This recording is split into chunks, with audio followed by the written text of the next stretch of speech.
Hello बच्चों, कैसे हैं आप लोग। उम्मीद करती हूँ सब बहुत अच्छे होंगे और अपनी पढ़ाई कर रहे होंगे। बच्चों, जो आज हमारा चैप्टर चल रहा है वो चल रहा है लेसन 12 क्लास 8।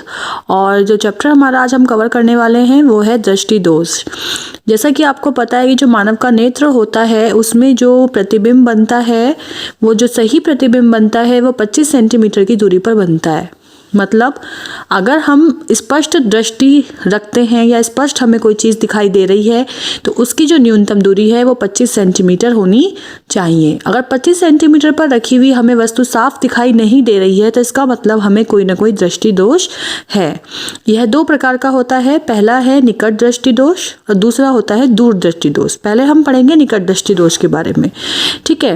निकट दृष्टि दोष में क्या होता है, जो व्यक्ति होते हैं उनका जो नेत्र का लेंस है वो बहुत अधिक वक्र हो जाता है, मतलब गोलाई में बहुत ज्यादा हो जाता है। कौन? लेंस।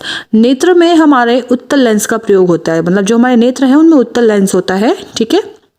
तो जो नेत्र लेंस होता है वो बहुत अधिक वक्र हो जाता है, जिसके कारण क्या होता है, लेंस की फोकस दूरी कम हो जाती है। वक्र होने से जो है लेंस की फोकस दूरी कम हो जाएगी। इस दशा में दूर रखी वस्तु का प्रतिबिंब रेटिना पर न बनकर उससे पहले ही बन जाता है। इसमें आपको एक चीज़ और क्लियर हो रही है कि प्रतिबिंब कहाँ बनता है, रेटिना पर।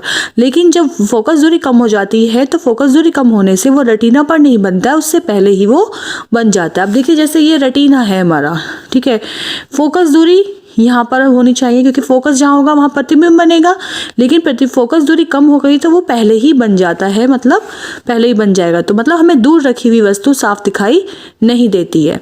तो निकट दृष्टि दोष में क्या हुआ, हमें दूर रखी हुई वस्तु साफ दिखाई नहीं देती। यूजुअली बच्चे सोचते हैं कि निकट दृष्टि दोष है तो इसका मतलब निकट की वस्तु नहीं दिखेगी, लेकिन इनमें उल्टा होता है। निकट दृष्टि दोष में निकट का साफ दिखाई देता है लेकिन दूर का साफ दिखाई नहीं देता।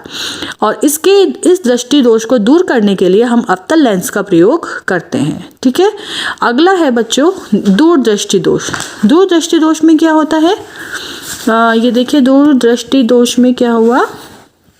इसमें क्या होता है, जो नेत्रों की वक्रता है, नेत्र लेंस की जो वक्रता होती है वो कम हो जाती है। कम होने से जो फोकस दूरी है वो बढ़ जाएगी। उसमें ज़्यादा थी वक्रता तो फोकस दूरी कम हो गई थी, इसमें वक्रता कम है तो फोकस दूरी ज़्यादा हो जाती है। इससे जो निकट की वस्तुएं हैं वो प्रतिबिंब उनका रेटिना पर न बनकर उनके पीछे बनता है।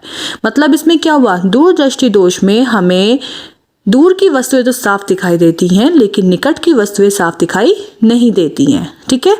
तो इसमें जो है कौन से लेंस का प्रयोग करते हैं, इसमें प्रयोग किया जाता है उत्तल लेंस का, ठीक। तो ये दो दृष्टि दोष हैं जो कि बहुत ही इंपॉर्टेंट है। क्वेश्चन यही आता है कि कौन से दृष्टि दोष में कहाँ का साफ दिखता है, कहाँ का साफ नहीं दिखता है, और कौन सा लेंस किस दृष्टि दोष में प्रयोग किया जाता है। उम्मीद करती हूँ अब आपको ये हमेशा याद रहेगा कि दूर में दूर का साफ दिखाई देता है और निकट में निकट का साफ दिखता है। जो दोष है वो दूसरा वाला होता है कि दूर में पास का नहीं दिखेगा और निकट में दूर का नहीं दिखेगा, ठीक है। तो बच्चों keep watching the videos. Thank you, bye.